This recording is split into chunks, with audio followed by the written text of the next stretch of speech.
Republican Rep. Clay Higgins on Wednesday unleashed a racist tirade against the Haitian people, stating this: LOL, these Haitians are wild, eating pets, voodoo, nastiest country in the Western Hemisphere, cult slapstick gangsters. But damned if they don't feel all sophisticated now, filing charges against our president and VP. All of these thugs better get their minds right and their asses out of our country before January 20th. The post came in response to the news that the Haitian Bridge Alliance, a nonprofit organization that advocates for immigrants, is suing Republican presidential nominee Donald Trump and his running mate, J.D. Vance, for inciting violence with their lies about Haitian immigrants eating pets in Springfield, Ohio.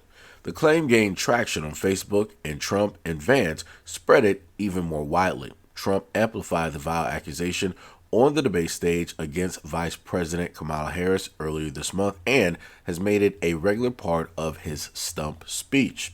There is absolutely no truth to the claim, and members of the Haitian community in Springfield largely have legal status, holding jobs, and have brought homes and open businesses. Reporters stated that Springfield officials and even some Republicans have stated that the claim is not true, but Trump and Vance have persisted. Earlier this month, Vance argued on CNN that sometimes it makes sense to create stories so that the American media actually pays attention. Trump and Vance's lies have led to bomb threats, evacuations, and event cancellations in Ohio. Higgins' tweet on Wednesday is not the first time using menacing language on social media. Back in 2020, he posted a picture of an armed black demonstrator on Facebook and stated that he would drop any 10 of you where you stand. I guess people are going to start to understand one way or another how America works. And like I told everybody else before, and I'm going to say it again, black people have been through this time and time again since the inception of this country. And a lot of people who wanted to be separate from black Americans, who wanted to specifically tell us that they are different, always stating that they are proud of their homeland, even though they fled and came directly to another one and they want to wave and parade their flags directly around again, letting us know how different they are from us and telling everybody else that no, there is a difference between us and black Americans, the difference between black Americans and us. And now y'all getting the same treatment. You guys are, in a sense, the new kids on the block. It is your turn on the wheel, and now you are going to suffer some of the same things that we have gone through in the United States. But it's not going to be as bad. It's not going to be as bad. Remember, we have a history here. You don't. A lot of you guys came from elsewhere, so you never had to deal with the circumstances, the history, the bloodshed, the murders, the tears, the loss of life, the loss of families. You didn't have to deal with that. So realistically, I'm just going to be honest, this is not that bad. This is not that bad. I've seen black people get far worse. Far worse. This is, in a sense, child's play. This is, in a sense, somebody throwing an insult in your direction. I'm just going to be real. Now, again, some people may get their feelings hurt directly off of what it is that he stated, and I completely understand that, but I'm going to say that it could have been way far worse. Way far worse. Anything that they have stated at this moment in time is not as bad or as worse as what has been shown on television.